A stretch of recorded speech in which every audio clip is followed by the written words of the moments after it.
it could change the balance of power in Asia.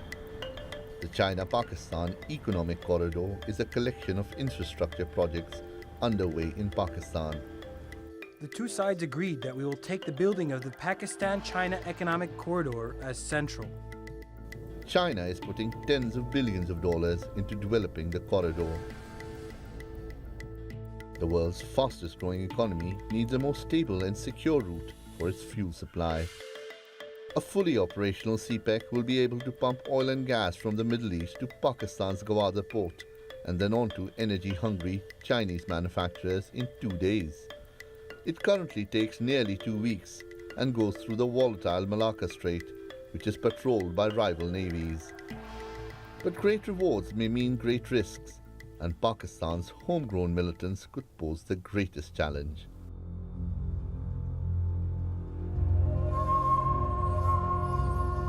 The militants belong to nationalist groups fighting for Balochistan's independence from Pakistan. Pakistan says they are being instigated by foreign intelligence services, particularly from India, to carry out attacks to destabilize the province. Gwadar is located there, and it's where most of the CPEC network will be built. But the challenge comes not just from the nationalists, but also from the Pakistan Taliban and Al-Qaeda. That's why Islamabad has raised a new military division of 10,000 soldiers just to guard CPEC. It's also increased military cooperation with China to help deal with the insurgents and protect the two allies' biggest joint venture. Shoaib Hassan, The Newsmakers. I'm joined now by Dr. Harun Rashid in Lahore. He's the director of the CPEC Center at Pakistan's University of Management and Technology. He formerly worked with the China National Science Foundation. And from the University of London, Aisha Siddiqa. She's a military affairs expert and a researcher with the South Asia Institute of the School for Oriental and African Studies, SOAS. Thanks both of you for joining us. Aisha Siddiqa, let me start with you. Why do you think CPEC is a bad idea? I don't think CPEC is a bad idea. It brings a lot of investment into Pakistan, so per se it's not a bad idea. I think one has issues with how it's being managed, and one is there is little transparency, of course, and the transparency issues have been pointed out by numerous experts. And I think secondly, the issue is the way it's very top-down. And one would like to know more about it. I think the little information that does trickle to people is really more from the Chinese than from Pakistan. Okay, Harun Rashid, so little transparency and badly managed. That's Aisha Siddiqa's problem with it. Is that fair? I don't think so that it is a badly managed project. It might be a badly communicated project, that people are not able to communicate in Pakistan that what are actually the realities and what's going on this project. So I have been to the CPEC sites since many days. I have been to Gwadar and Karachi and Balochistan, and I don't think so that it is a badly managed project. Aisha Siddiqa, big picture, just away from the debate about whether it's badly managed or not, it's an economic win for both sides, isn't it? And isn't it going to improve the lives of many thousands, even possibly hundreds of thousands of Pakistanis? Would you concede that? Well, certainly. I mean, there's no disagreement on that, but the point is that, I'll go back to my earlier point, where one is not sure how it's being managed. I mean, it has already started to work in Gwadar in November of 2016. The first Chinese ship came. There is security being provided and all of that.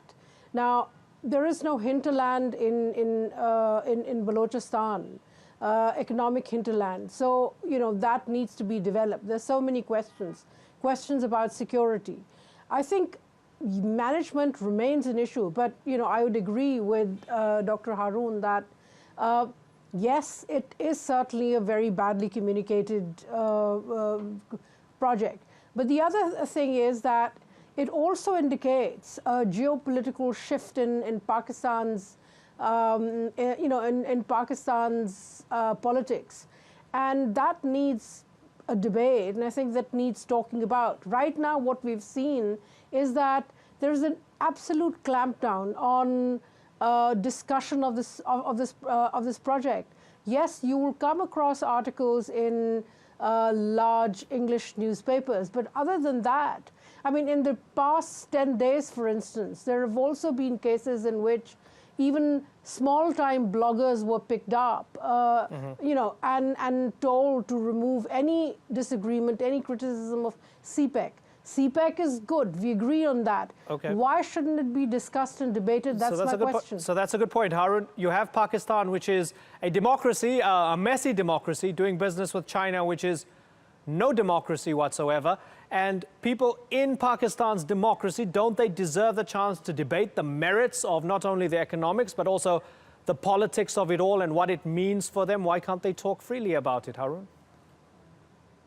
Yeah, I think that there is some misunderstanding. People at all levels, at government level, at private level, at think tanks and research organizations, in academia and chambers of commerce and industry, they are discussing, and the government of Pakistan is also welcoming their feedback.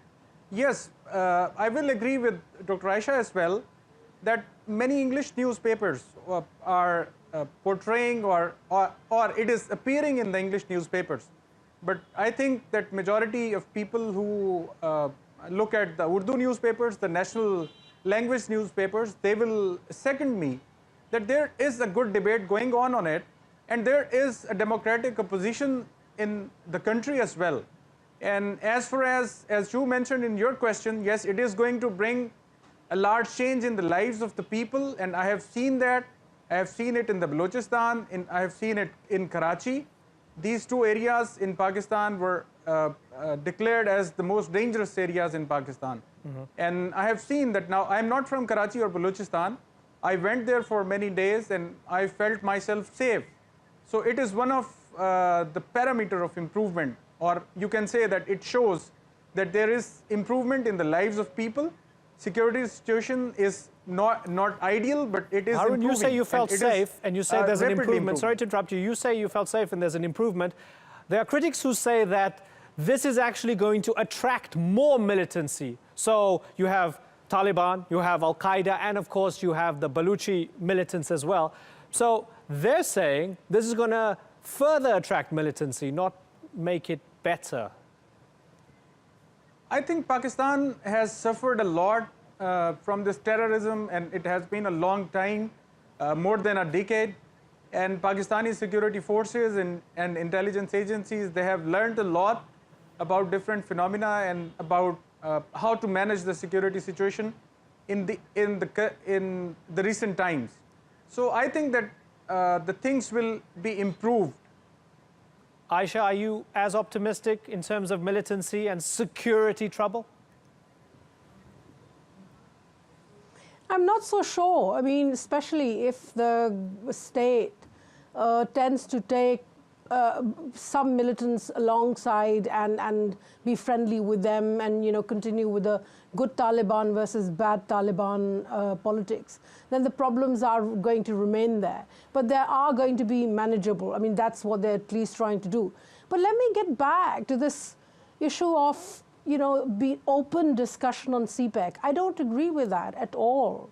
In fact, the problem is that the diplomatic mission in Islamabad, in fact, the deputy chief of mission, Chinese deputy chief of mission, he has a huge presence on social media, and he can be seen telling off Pakistanis if they tend to criticize or ask critical questions. There needs to be greater discussion. That's a right. Okay, and absolutely. So what we're going to do, we're going to post this very soon online as well. Hopefully, if you're Pakistani, debate and discuss. Is CPEC good for your country? Watch this debate. Tell us what you think. And let's hope this conversation continues online as well. For the moment, I've got to thank both of you, Harun and Aisha. Thank you very much for joining us. It's been a pleasure.